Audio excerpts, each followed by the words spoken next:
झगड़ा धनबाद के कांग्रेस के जिला अध्यक्ष जो हैं रशीद रजा, उनके गुट में और कांग्रेस के ही दूसरे गुट में हुआ है। इस झगड़े की कवरेज कर रहे पत्रकारों ने जब इसका फोटो और वीडियो बनाना शुरू किया तो कांग्रेसी कार्यकर्ता उग्र हो गए और दो गुटों के झगड़े में पत्रकारों की कहीं ना कहीं बलि देने की प्रयास की गई। अब ऐसे में पत्रकार वहां से भागते हुए नजर आते हैं। जब पत्रकार भाग रहे होते हैं तो उन्हें डंडे से, लोहे की रॉड से और हेलमेट से मारने का प्रयास किया जा रहा था। लग रहा हो पत्रकार ही लग रहा है कि आने वाले शासनकाल में कांग्रेस को सत्ता में नहीं आने दे रही और पत्रकारों के ऊपर में ही हमला किया जा रहा था। इस वारदात से पूरे तरीके से पत्रकारिता संघ में रोष तो है ही, आम जनता भी इसकी निंदा कर रही है कि क्या कांग्रेस पार्टी आपसी कलेश का ठिकरा पत्रकारों को ऊपर में इस तरीके से दौड़ा दौड़ा कर पीट कर निकालेगी।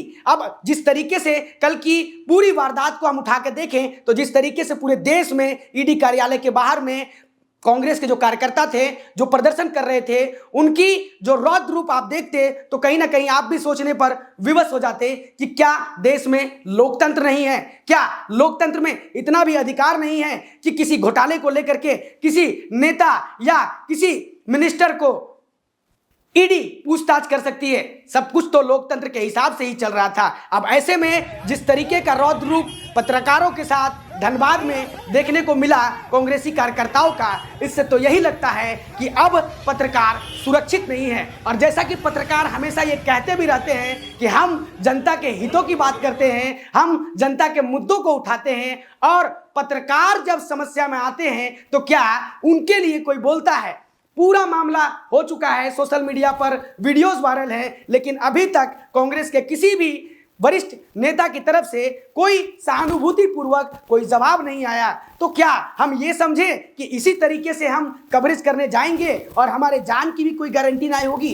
ये सोचने वाली बात है। और अब अगर पत्रकार नहीं जागरूक हुए तो कल का ये दृश्य आपको देख लेना चाहिए एक बार। जिस तरीके से धनबाद में पत्रकार भागते हुए नजर आए और अपने आप को असहज महसूस किया, ऐसा आपके साथ भी हो सकता है। तो यही कहीं ना कहीं सारी चीजें हमें यही देखने को मिलती हैं कि जिस तरीके से हम पूरे लगन के साथ काम करते हैं और इस तरीके का जो चरित्र है नेताओं के द्वारा देखने को मिलेगा तो क्या हम अपने आप को सुरक्षित महसूस कर सकते हैं। फिलहाल इस पूरे मामले पर आप क्या राय रखते हैं? क्या पत्रकारों के साथ में ऐसी अभद्रता होनी चाहिए और क्या पत्रकारों को सुरक्षा प्रदान नहीं करनी चाहिए?